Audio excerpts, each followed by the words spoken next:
Bonjour tout le monde, on va commencer à regarder ensemble le module numéro 2 qui parle des charges électriques d'un bâtiment. Donc on commence doucement en définissant un paquet de notions qui vont être importantes. On commence par voir un aperçu du chapitre, puis ensuite on va avoir des choses à calculer. Donc les objectifs, là ici, ce qu'on va vouloir faire, c'est comprendre c'est quoi les besoins en électricité dans une maison, dans un bâtiment, comment ça se calcule, c'est quoi les choses importantes. Donc, pour ce qui est des charges électriques d'un bâtiment, ça correspond à l'utilisation totale d'électricité par une résidence. Ça se décline en deux types. On appelle les charges de base des utilisations d'appareils qui sont permanentes, puis des charges de pointe des appareils dont l'utilisation est ponctuelle. Donc, le plan de match, on va établir les concepts de puissance et d'énergie électrique. On a déjà parlé d'énergie pour la chaleur, on a parlé de puissance pour la chaleur. Là, on va euh, aborder ces concepts-là au niveau de l'électricité. On veut avoir des notions de base pour les circuits électriques. On veut être capable d'évaluer les charges électriques d'un bâtiment. Puis, on va aussi regarder quelques règles du code là, concernant les circuits électriques.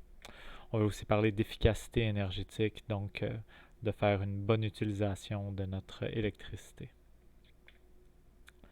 Donc l'énergie, si on se souvient bien, c'est la capacité à fournir un travail. On avait parlé d'énergie sous forme de chaleur dans la section précédente. Là, on va parler d'énergie électrique. Les unités pour l'énergie, c'est toujours les joules, c'est les unités du système international. On va utiliser un symbole différent pour parler d'énergie électrique. On va utiliser le symbole U majuscule, qui est le symbole utilisé pour parler d'énergie électrique. En principe, l'énergie se mesure toujours en joules, mais il y a une autre unité qui est équivalent au joule, mais qu'on peut convertir en joules, là, c'est le kilowattheure. Le kilowattheure, c'est aussi une unité d'énergie. On va calculer dans quelques instants, la prochaine slide, là, 1 kWh correspond à combien de joules. Pourquoi on utilise le kilowattheure? C'est parce que c'est l'unité que Hydro-Québec utilise pour calculer la quantité d'énergie qu'il fournit à un bâtiment. Donc, c'est important de comprendre qu'est-ce que ça représente, le kilowattheure. Donc, allons-y. On veut convertir 1 kWh en joules. On ne va pas vous demander après de faire plein de fois ce calcul-là à chaque fois qu'il y a un kilowattheure. Là, on va se noter la conversion entre les kilowattheures et les joules, puis après, on va pouvoir l'appliquer. Donc, 1 kilowatt, ça correspond à 1000 watts. 1000 watts, des watts, c'est encore des joules par seconde. Même chose que dans le chapitre précédent. Donc ça, c'est 1 kilowatt, c'est 1000 watts. Une heure, si on veut revenir en système international pour retomber sur des joules, on va juste devoir convertir notre heure en secondes. Donc 60 minutes par heure, 60 secondes par minute. On se ramasse avec 3600 secondes dans une heure. Puis puisqu'un watt, c'est 1 joule par seconde, là, je veux savoir 1 kilowatt multiplié par une heure, ça correspond à combien de joules? Ben voilà le calcul que j'ai fait. J'ai 1 kWh, j'ai 1000 watts par kilowatt.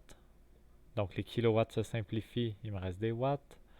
J'ai 3600 secondes par heure. Les heures se simplifient, il me reste des secondes.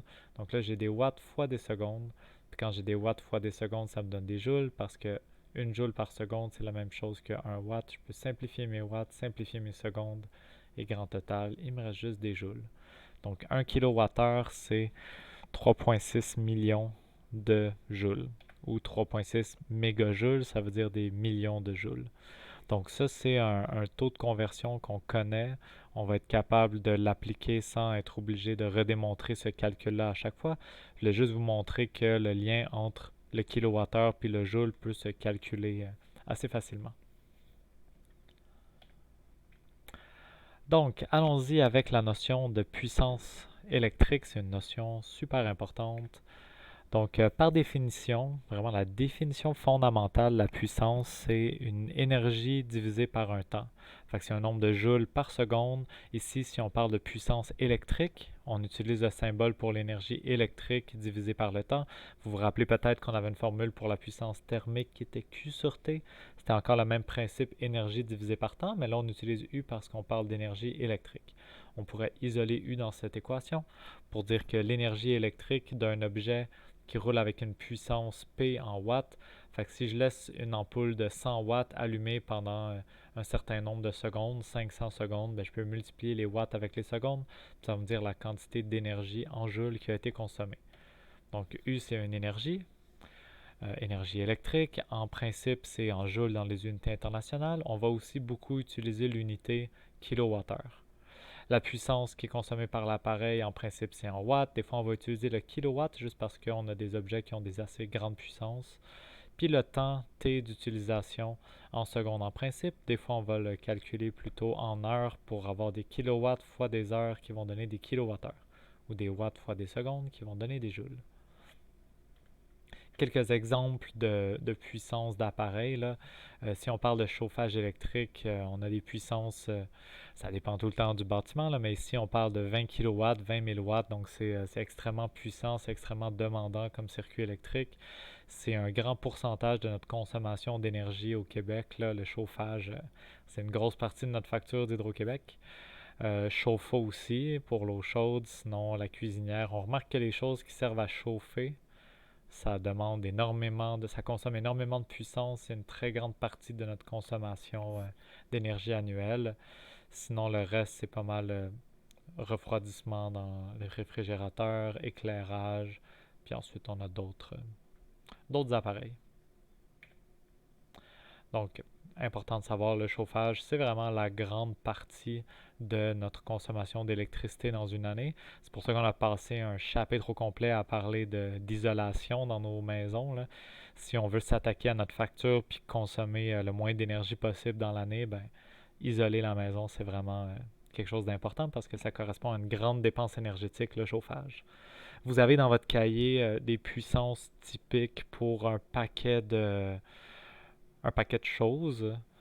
Donc, je fais juste remarquer que j'en ai encerclé quelques-unes en rouge. Là, les affaires qui servent à chauffer, ça demande typiquement beaucoup de puissance. C'est des gros chiffres. Bon, on aurait pu mettre le fer à repasser dans le gang aussi, là, mais la cuisinière, puis tout ça, un chauffe-eau, c'est des choses qui demandent beaucoup de puissance. Puis d'autres types d'appareils, mettons aspirateur, télévision, une radio, un rasoir, des lampes, ça demande quand même moins de puissance que le chauffage. Quand on parle de rendement, donc tous mes appareils vont consommer un certain nombre de watts, un certain nombre de puissance pour fonctionner, mais ces watts-là vont pas tous être utiles pour faire le travail qui est le but de l'objet. Quand on parle de rendement, on parle de R minuscule, puis un rendement, c'est juste un chiffre qu'on peut mettre, on peut exprimer en pourcentage si on veut. C'est un chiffre qui est quelque part entre 0 et 1, donc quelque part entre 0 et 100%. C'est la puissance utile pour accomplir la fonction de l'appareil divisé par la puissance totale qui a été consommée. Ces choses-là ne sont pas nécessairement égales. Des fois, on consomme de la puissance, mais ce n'est pas toute la puissance consommée qui est utile pour accomplir le but de notre objet. Il y a une certaine partie de la puissance qui est utile, puis une certaine partie qui est perdue. Donc, on a une autre équation qui dit que la puissance qui est consommée, ben, il y a une partie qui est la puissance utile à faire notre travail, puis il y a une partie qui est perdue. La puissance qui est perdue, ça va presque toujours être perdue sous forme de chaleur. Donc, si j'ai un appareil, par exemple, vous utilisez un ordinateur pour travailler, ben, ça va consommer une certaine puissance en watts, mais les composantes de l'ordinateur vont chauffer. Fait qu'il y a une partie de la puissance qui va être perdue en chaleur. Le but de l'ordinateur, c'est pas d'être une chaufferette, c'est de calculer des choses. Puis, mais la puissance utilisée par l'ordinateur va pas tout être de la puissance utile. Il y a aussi une partie qui va être perdue en chaleur.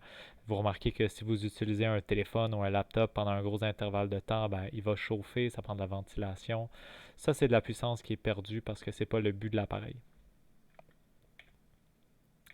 Donc, pour le visualiser, j'ai vraiment la puissance consommée qui se sépare en une partie qui est utile, une partie qui est perdue.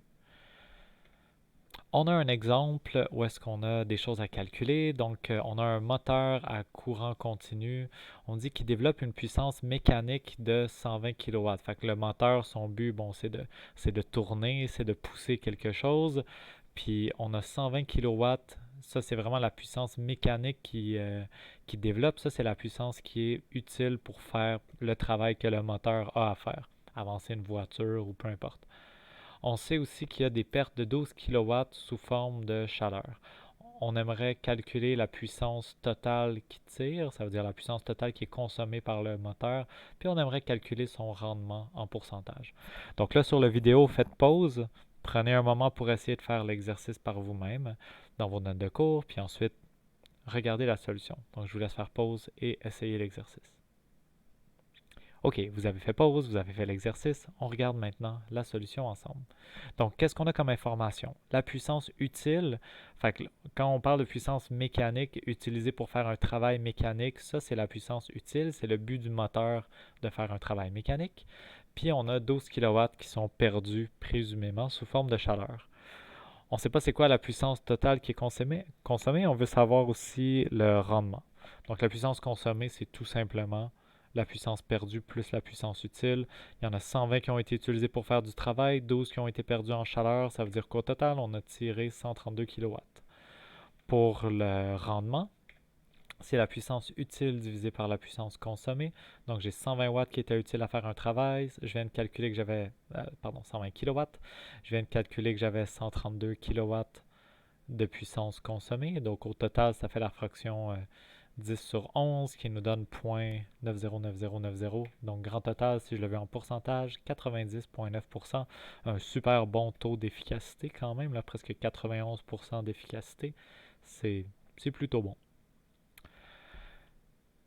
Je termine la vidéo ici. Je vous fais la partie 2 dans quelques instants. Donc la prochaine partie va porter sur les circuits électriques.